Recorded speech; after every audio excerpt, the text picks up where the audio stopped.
Zde je návod, jak nainstalovat rohový držák pro Sonos One. Nejprve zkontrolujeme obsah balení. 2 hmoždinky, 2 vruty do zdi, 2 krytky šroubů a 1 rohový držák.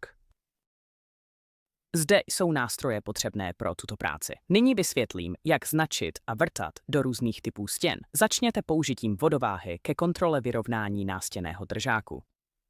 Poté si označte otvory pro šrouby jako přípravu na vrtání. Zde je návod, jak vrtat do sádrokartonu. Použijte vrták na sádrokarton o velikosti 5/6 palce s hloubkou vrtání 1 a 3/8 palce vyznačenou páskou. Poté vyvrtejte otvory a zastavte se v označené hloubce. Po vyvrtání vložte hmoždinky pro upevnění šroubů do zdi.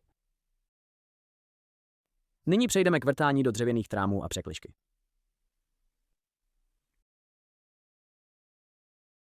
Použijte 8nový palcový vrták do dřeva s hloubkou vrtání 1 a 3/4 palce vyznačenou páskou. Začněte vrtat otvory a zastavte se v označené hloubce. Zde nejsou potřeba žádné hmoždinky, protože dřevěné sloupky poslouží jako opora pro vruty do zdi.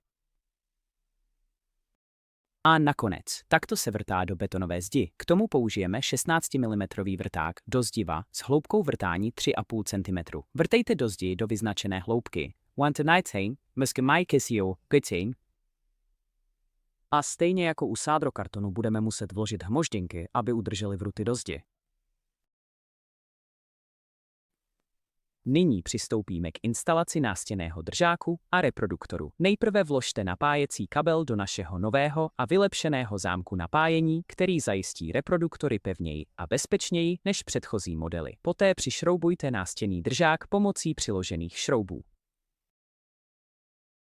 Poté šrouby zakryjte přiloženými krytkami. Nakonec reproduktor pevně připojte k napájecímu zámku a kabelu a máte hotovo.